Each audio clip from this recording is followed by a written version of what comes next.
Bom dia, boa tarde, boa noite, tudo bem, pessoal? Estamos hoje no início a essa nova disciplina, uma disciplina do terceiro módulo para o curso técnico em administração da Escola Técnica Estadual Maria Eduarda Ramos de Barros.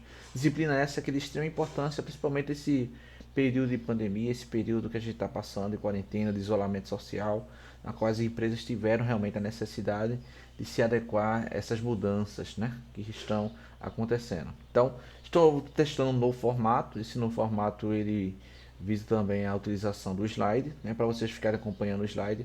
Vou disponibilizar esse slide também no Google Sala de Aula, justamente para vocês acompanharem de forma física, imprimir ou fazer qualquer outra atividade, anotações que é de extrema importância.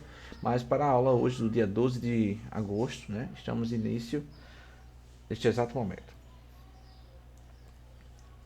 Então, pessoal, informática, né? Informática, as pessoas dizem o que é informática. Vou até diminuir o tamanho da minha aparência aqui, justamente para não atrapalhar. Pronto, né? Informática, né? É um conjunto, né?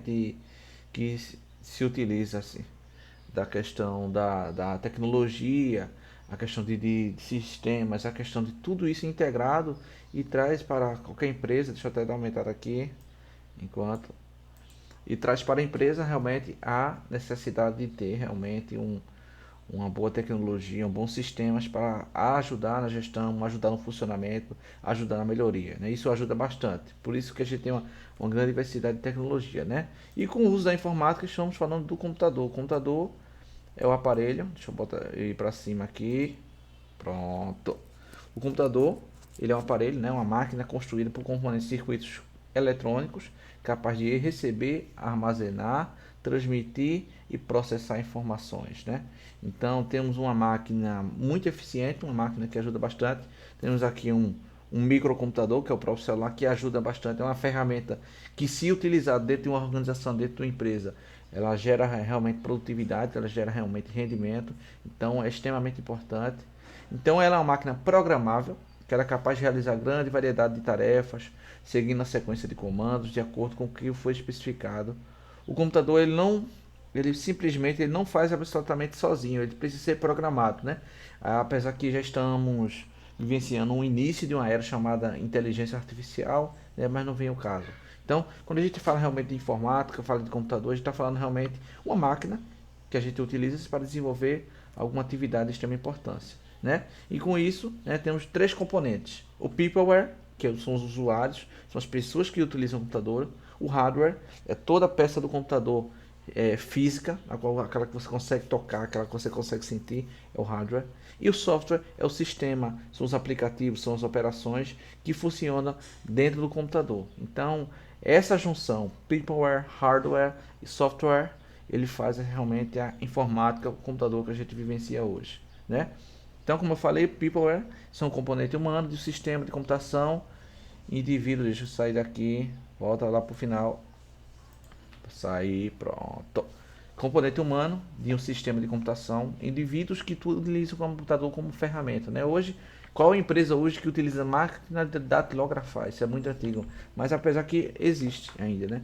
E muitas empresas tiveram realmente que se adaptar a vários e vários sistemas, especialmente na área de informática nesse período de pandemia, né? O hardware é o componente físico do sistema de computação, todos os equipamentos tangíveis, aquilo que a gente consegue tocar, utilizados pelo usuário nas suas ações de entrada, processamento, armazenamento, saída de dados. O software é o componente lógico de um sistema de computação. Seriam as instruções que fazem o computador funcionar, tipo programas de computador, também chamado de aplicativo, também chamado de softwares, né? São vários termos e definições. E vamos falar especificamente do hardware. Temos aqui a imagem de um dos primeiros computadores, né, que eram utilizados por físicos, por engenheiros, por matemáticos, justamente para fazer cálculos, para fazer alguns trabalhos. E os computadores antigamente eram enormes, né? Como você pode ver aí na imagem, a imagem de um Mark I de 1949, ele é gigantesco. Temos aqui dois people, dois usuários utilizando o computador, né? E isso é apenas um único computador, né? Quando a gente faz o comparativo do que eles estão mexendo para esse computadorzinho aqui, a gente vê quanta tecnologia desenvolveu, quanta tecnologia realmente evoluiu, né? Aí, a imagem parece um castelo, né? Um Halloween, alguma coisa assim do tipo, mas na verdade isso aí realmente é um computador, né? Então, deixa eu ir para o outro lado, deixa eu aparecer mais um pouquinho. Ok.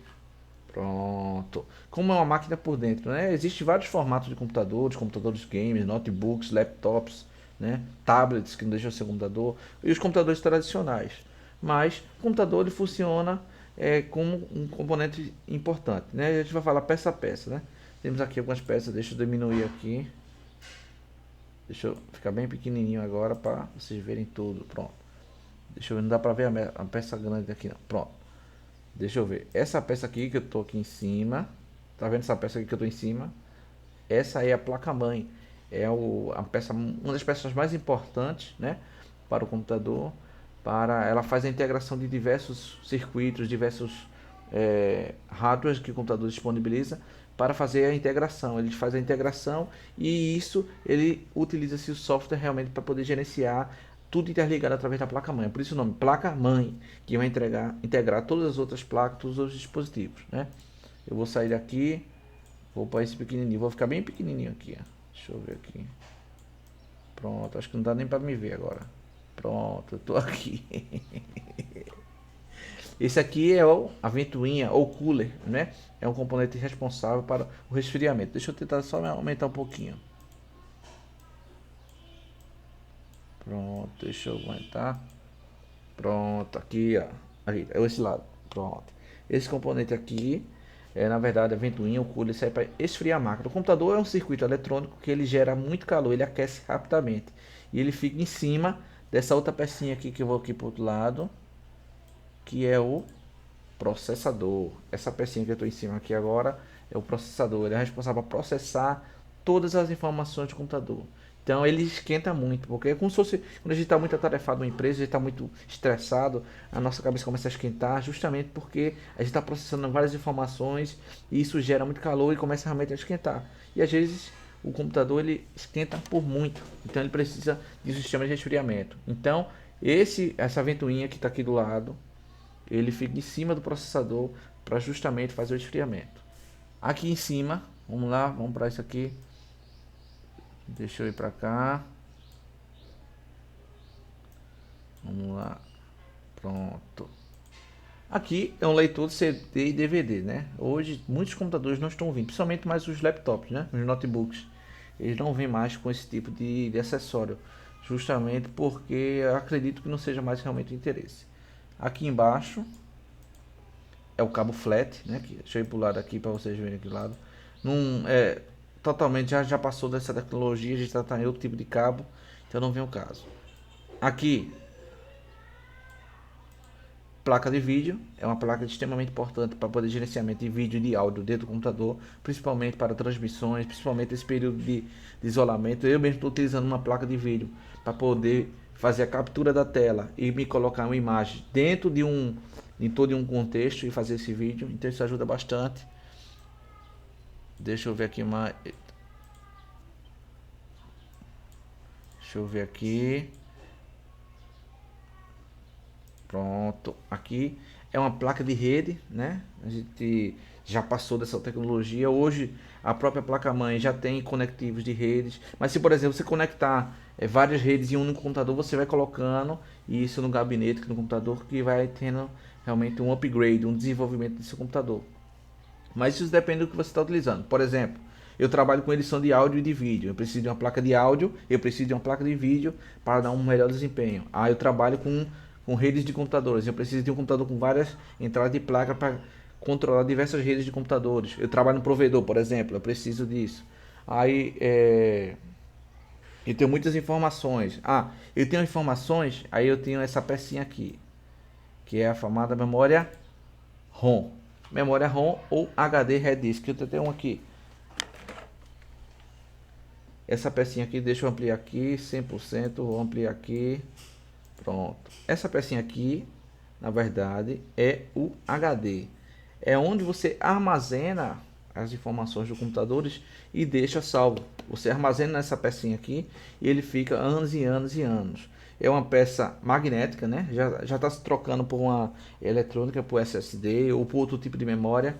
Mas essa é a memória ROM chamada HD, Red Disk, né? E pode perceber, é um hardware que é físico, eu consigo tocar. Mas dentro dele tem programa, tem fotos, tem tem vários arquivos de dados e informações, e isso são software, mas dentro dessa pecinha aqui é a propriamente dito o hardware. Deixa eu ver se eu tenho outra peça aqui, não tenho. Deixa eu ir agora para outra pecinha aqui que é de extrema importância. Aqui tá do meu lado. Aqui, ó. Eita, desse lado não, desse lado. Essa aqui é a minha famosa memória RAM. Qual é a diferença da memória ROM e da memória RAM? A memória ROM, que é aquela que eu toquei ainda há pouco, mostrei a vocês, é uma memória permanente. Enquanto eu quiser e tiver o arquivo ou até ela queimar, ela vai ter o arquivo até realmente ter essa questão. Mas a memória RAM é a memória temporária, é a memória de processamento. Por exemplo, eu estou fazendo várias coisas ao mesmo tempo e o computador ele armazena todas as informações temporárias de processamento nessa memória RAM, que é essa aqui do lado aqui. E depois que eu finalizei, fechei o programa, eu salvo o arquivo, aí ele vai salvar naquela lá de cima, lá que é a memória ROM. Então, pessoal, tudo isso integrado dentro dessa pecinha aqui que é chamada placa-mãe, né? Então, dentro do celular tem tudo isso, né? Memória RAM, às vezes, sei lá, eu comprei um celular com 128 GB e 4 GB. Como assim 128 e 4 GB? 128 GB é o maior espaçamento, então é memória ROM, é memória de armazenamento. E 4 GB é memória de processamento, que é memória RAM. Então isso varia bastante. Então essa integração aqui, nós podemos citar que realmente é um computador, é realmente uma máquina muito eficiente, né? Então vamos para o próximo slide. Deixa eu sair da frente aqui, que a falta da educação está na frente dos outros. Processador, memórias, placa-mãe são os principais componentes do computador, né? Essas peças primárias, né? Que precisa realmente ter. Às vezes, eu vou dar um upgrade, eu vou colocar uma placa de vídeo. Meu computador, minha placa-mãe, ela tem saída de vídeo. Mas se eu quiser dar um melhor desempenho na máquina, especificamente na área de vídeo, então eu vou dar uma placa de vídeo. Vou dar um processamento, uma placa de áudio, para dar um melhoramento de áudio. Então, você vai fazendo seu upgrade de acordo com o tipo e a questão da necessidade da sua própria máquina. Aqui, deixa eu sair da frente aqui também. O slide é todo misturado, saindo da frente, sair. Temos aqui os processadores, né? A gente, se realmente ter a questão do retorno às voltas às aulas, a gente vai ter um contato com o Laboratório de Administração de Comércio, que é o LabSAC, né? Laboratório de Atividades Práticas de Administração e Comércio, e a gente, LAPAC, né? Laboratório de Atividades Práticas de Administração e Comércio, LAPAC, né? LabSAC não, LAPAC. E a gente vai ter a oportunidade, se a gente voltar nesse período de pandemia, de a gente sentir essa pecinha. Essa pecinha é o processador. Se vocês perceberem, ele tem um metal e ele esquenta bastante, né? E outra coisa bastante, processadores eles variam de marca, de modelo, de versão. E o mais importante do processador é saber quantos GHz de frequência ele tem, né? Às vezes o pessoal fala muito da linha Intel, que é a linha mais popular, mais tradicional. Intel i3, i5, i7, quanto mais i5, 6, 7, 8, 9, melhor, com certeza.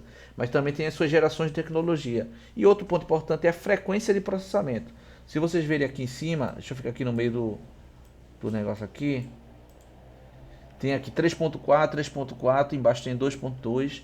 É a velocidade do processamento. É como se você tivesse um carro. Eu tenho um carro 1.0, eu tenho um carro 2.0. Qual que vai correr mais? 2.0. Mas também qual é o que vai mais consumir energia? 2.0. Qual é o que vai dar maior desempenho? 2.0. Então, essa questão de computador. Dependendo do que área você trabalha, qual tipo de processamento de informações você precise, aí você já precisa fazer uma máquina, ou então comprar uma máquina que tenha um processamento de informações muito bom. Por isso que hoje em dia, antigamente tinha uma propaganda muito grande em relação ao computador. Computador 999, né? Você comprava um computador, ligava, era uma máquina lenta, uma máquina devagar, uma máquina que não dava desempenho. Porque as máquinas era preciso desempenho. Porque para o computador funcionar, às vezes você tem um hardware muito bom, mas você tem um software mais pesado, um software que trabalha muito o computador e faz seu computador travar. Resumindo a história, você está utilizando sua máquina insuficiente. Então precisa fazer um upgrade. Upgrade é evoluir, né? Vou sair aqui da frente. Aqui é a máquina por dentro, temos aqui a ventoinha, vários cabos, conectores. Isso a gente vai ter a oportunidade de ver na própria escola. Tem memória RAM, que é essa pretinha e essa verdinha embaixo, e a memória ROM, que é essa de metal. E tem outros tipos de memória ROM, né, que a gente tá se falando do SSD, que é bem mais rápido, 10 vezes mais rápido, e tinha um SSD tipo M2, que é 20 vezes mais rápido que esse HD. consome menos energia, só que ele aquece mais. Mas é aquela história. Eu preciso de um computador para ter processamento, para ter desempenho.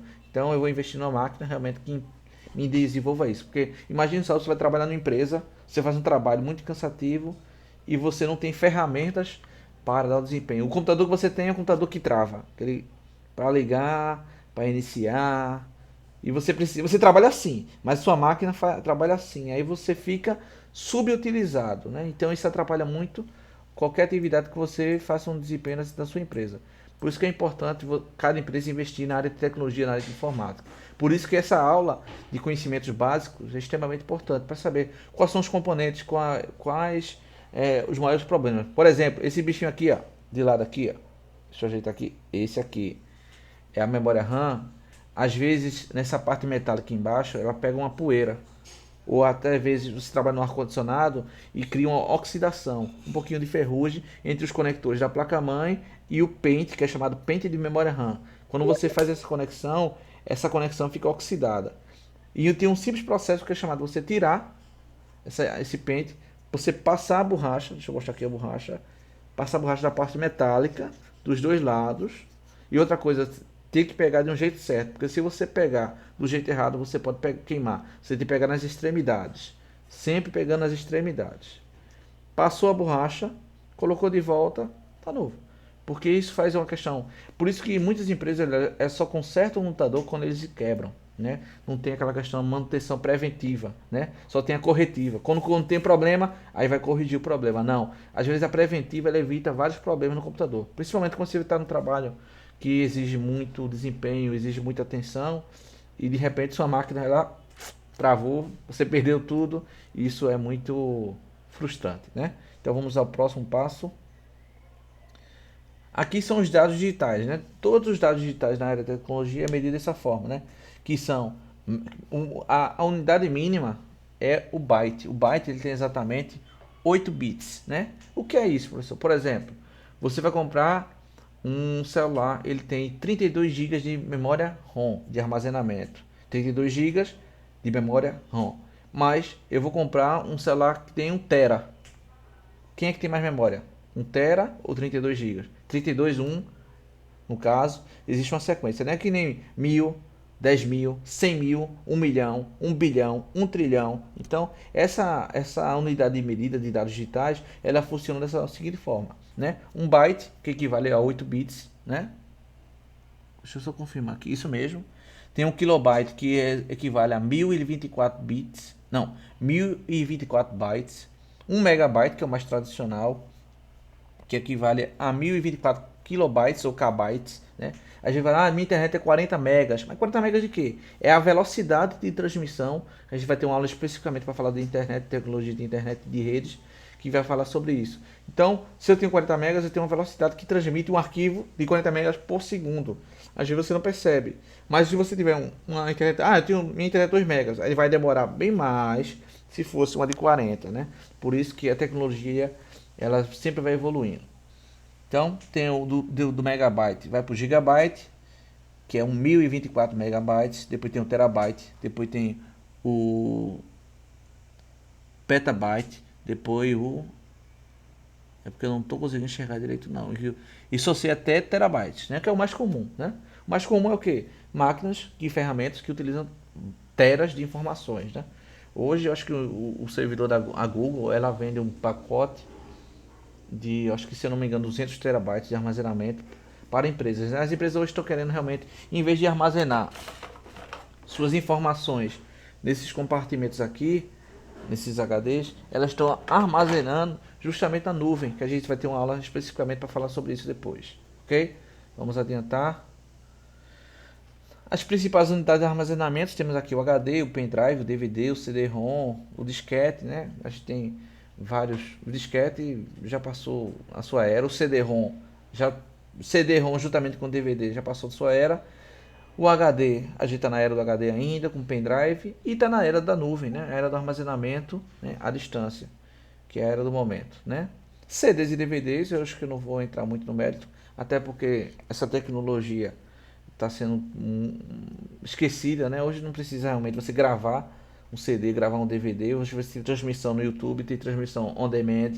o Netflix, com o tipo de tecnologia, e as empresas não estão optando mais por isso, né? A Blu-ray chegou, né, para substituir o DVD, só que a tecnologia evoluiu, né?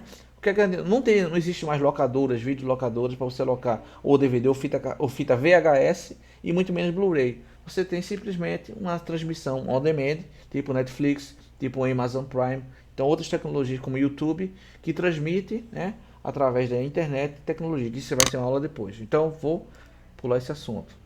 Temos aqui novamente a memória RAM e a memória ROM. Temos aqui um conector, conectores de entrada e de saída do computador, que é um input e output. É muito interessante quando a gente fala esse termo. Input é entrada de informação e output é saída de informação. Isso dentro do computador. Por exemplo, a webcam. A webcam ela está captando informações. Então é o de entrada. O mouse, aqui, essa pecinha aqui é de entrada também, que o movimento que eu faço com minha mão, ele transmite para o computador, ele da entrada. E o de saída, por exemplo, uma impressora, quando eu escolho um arquivo, pressiono para imprimir, ele faz a impressão. Outra coisa, a tela do computador, que ele transmite o que é que está se passando dentro do computador, dentro do software, dentro do hardware ou qualquer outra aplicação. Então isso ajuda bastante. Temos aqui os barramentos, mas eu não interessante. Acho que o mais interessante é o USB, né? O mais comum, né? Que a gente já está na era do USB 3.0, né? Já está chegando no 4.0 já. Então é uma entrada muito comum que ele é muito acessorial. Ele pode acessar diversos dispositivos conectando nessa única entrada. Por isso que existe uma unificação e uma padronização universal, né, no mundo inteiro, justamente para poder entregar, né, aos diversos usuários do mundo uma única forma de se conectar. Aqui é uma imagem do computador, deixa eu sair da frente aqui. Como é que seria o funcionamento do computador? Temos aqui as memórias RAMs, né? Temos a CPU, que é o processador. CPU, às vezes o pessoal fala CPU é aquela parte metálica. Não, aquela parte metálica chama-se gabinete. CPU é o processador, é a central de processamento unificado, que a gente chama de processador. Temos aqui vários conectores, mas isso aí é uma simulação de um computador de mesa, que é chamado desktop, né? Temos as placas de vídeo, que serve para acelerar o desempenho de vídeo no seu computador. Temos a placa-mãe, que é uma das principais placas do computador. Aqui outra placa-mãe. O processador. Aqui colocando um processador ligando aqui na placa-mãe. O que é interessante é que você pode ver tem uma mão aqui colocando uma bisnaguinha de cola. E essa bisnaguinha de cola é chamada pasta térmica, justamente para poder tirar um aquecimento do processador e colocar no dissipador para dissipar esse calor, que é outra pecinha que a gente vai ver daqui a pouquinho. Pronto, é justamente essa pecinha metálica aqui que vocês estão vendo. É uma pecinha de metal, é um metal que fica entre o processador e entre o cooler ou a ventoinha para retirar o calor e esfriar o processador, para fazer esse movimento contínuo. Por isso que quando você liga o computador, está fazendo alguma coisa muito pesada, o seu computador vai... Por quê? Ele ligou o sistema de resfriamento para tentar diminuir o processamento. E o computador quente, pessoal, ele pode queimar, ele pode travar, ele pode se desligar, ele tem N fatores que podem acontecer. Por isso que um sistema de resfriamento é extremamente importante para o computador. Até os notebooks estão utilizando de uns compartimentos que colocam atrás, com vários ventiladores, justamente para poder esfriar aquela estrutura, para poder ter um bom processamento e não ter nenhuma interrupção. Aqui já colocou a ventoinha em cima, tudo direitinho, dentro da placa-mãe. Deixa eu sair da frente aqui. Deixa eu sair da frente, sair da frente. Temos aqui, pronto, isso aqui é interessantíssimo. Vou para o outro lado. Temos aqui, né, a diferença entre estabilizador, modo isolador e no breaks, né? Temos aqui, temos imagem de 4, mas são 3 tipos mais comuns no mercado. Vamos lá. O estabilizador é um equipamento que ele garante uma energia estabilizada, ou seja, a rede elétrica sofre com uma subtensão ou uma sobretensão, ele vai estabilizar e vai entregar uma energia livre para o seu computador. Por exemplo, você consegue ligar um computador de mesa ou desktop direto na tomada, sem nenhum problema. Só que o computador é um circuito eletrônico muito sensível. Ele é muito sensível, então ele precisa realmente de uma estabilidade. Por isso que utiliza-se perdão. Por isso que utiliza-se do estabilizador para estabilizar a tensão, porque ela ficava oscilando, né? 230, 220, 210. Então, Para o computador seria uma energia constante e fixa, né? Que não tem essas variações com os vários componentes que tem no computador. Por isso que o estabilizador ele funciona em 110 volts aqui na nossa região, né? Então ele vem 220 da rede elétrica, a gente conecta o estabilizador na tomada, ele estabiliza a tensão e mantém o computador em 110 fixo. E o computador ele trabalha sem nenhum problema. Às vezes, com as variações eletromagnéticas e eletrostáticas, ele tem uns estralos, uns estralos, justamente porque são as oscilações que estão acontecendo na rede elétrica. E o computador ele não vai sofrer porque o estabilizador está pegando tudo isso. Por isso que, quando, na maioria das vezes, a primeira peça que queima, quando tem uma alta tensão, é o estabilizador, depois queima a fonte do computador. Mas o estabilizador é o primeiro. Ele só serve exclusivamente para estabilizar. Temos aqui o modo isolador. Lembrando também, o estabilizador ele precisa de aterramento. Aterramento, né, é o terceiro pino, né, que fica no meio da tomada não, do plug de tomada. E ele precisa para poder fazer todas as variações das suas descargas no solo de forma adequada. Mas muitas empresas ela não possuem aterramento.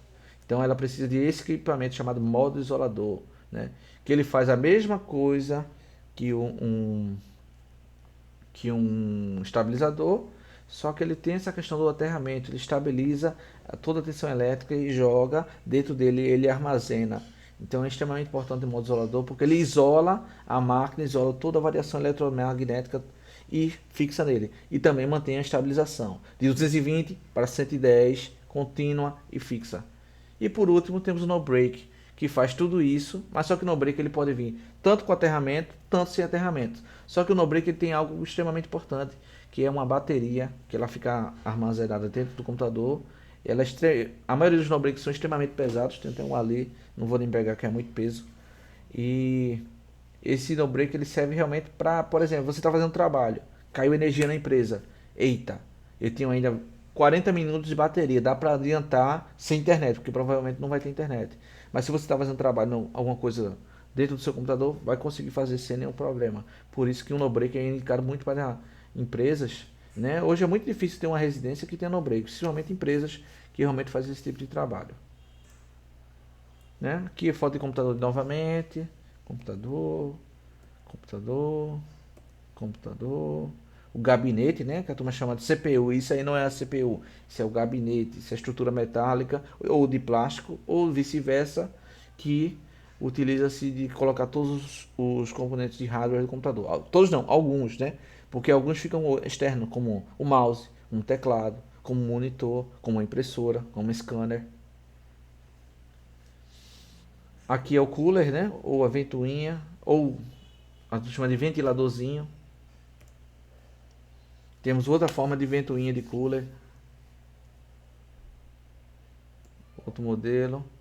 Tem um resfriamento. A questão de água. Tem sistema de resfriamento de água mesmo. Tem sistema de resfriamento com nitrogênio líquido também no computador.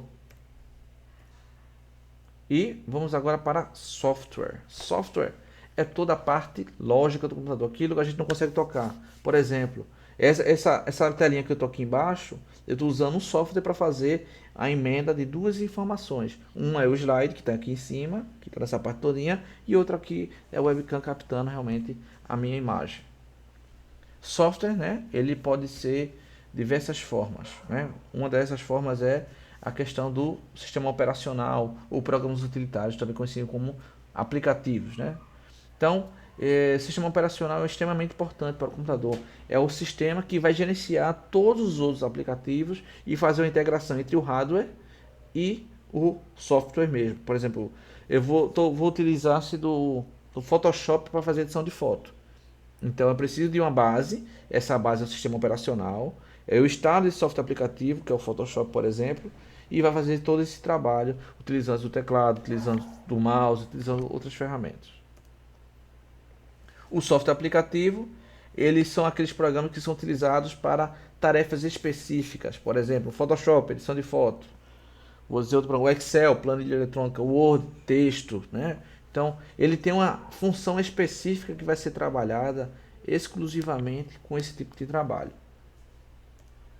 Temos aqui alguns tipos de software específico que são do tipo navegador, que serve para navegar na internet, né? Temos aqui o Internet Explorer, né? Que muitos dizem que não é navegador, já foi, já fundou. Temos o Chrome, né? O Google Chrome, temos o Mozilla Firefox, temos o Opera e temos o Safari. São navegadores que servem exclusivamente para navegar na internet. E alguns, né? Por exemplo, o próprio Mozilla, eita, não instalei nenhum programa para ler PDF. Eu posso utilizar uma aba do Mozilla para ler esse tipo de arquivo. Então, ajuda bastante. Aqui são vários softwares e aplicativos que existem no mercado. Isso aqui são alguns, pouquíssimos do que milhões de que existe da sua funcionalidade. Então, existem vários, existe função específica para vários, existe função complementar entre si, né, que um programa ajuda o outro. Por exemplo, o famoso pacote Office, né? Vem o Word, PowerPoint, Excel, Outlook, Publisher e vários outros que integram um conjunto de programas que se integram entre si e também faz uma questão de uma oferta, né, positiva para os consumidores. Ok, pessoal? Então, estamos aqui em exatamente 31 minutos. Assim encerra a aula de hoje. Deixa eu crescer um pouquinho aqui. Pronto, cresci. Assim encerra a aula de hoje, né? É uma aula nova, um teste novo que eu estou fazendo com esse tipo de utilização de slide. Acredito que seja positivo. Eu quero que você depois comente ou no Google Sala de Aula, pode comentar aqui também no YouTube, aqui nos comentários, para a gente realmente discutir sobre esse assunto. Então, hoje, né, dia 12 de agosto de 2020, estou disponibilizando essa aula para vocês. Na próxima semana, para ser mais exato, no dia 19, eu vou abrir essa aula no Google Meet para a gente discutir e falar sobre tudo isso que a gente falou, para a gente realmente tirar dúvidas, a gente acrescentar e compartilhar. A gente vai funcionar sempre dessa forma. Semana videoaula, na outra semana discussão. Semana videoaula, na outra semana discussão, até realmente se reformular e ver um retorno para todos nós. Desde já agradeço a presença de todos, um forte abraço, uma boa noite. Até mais.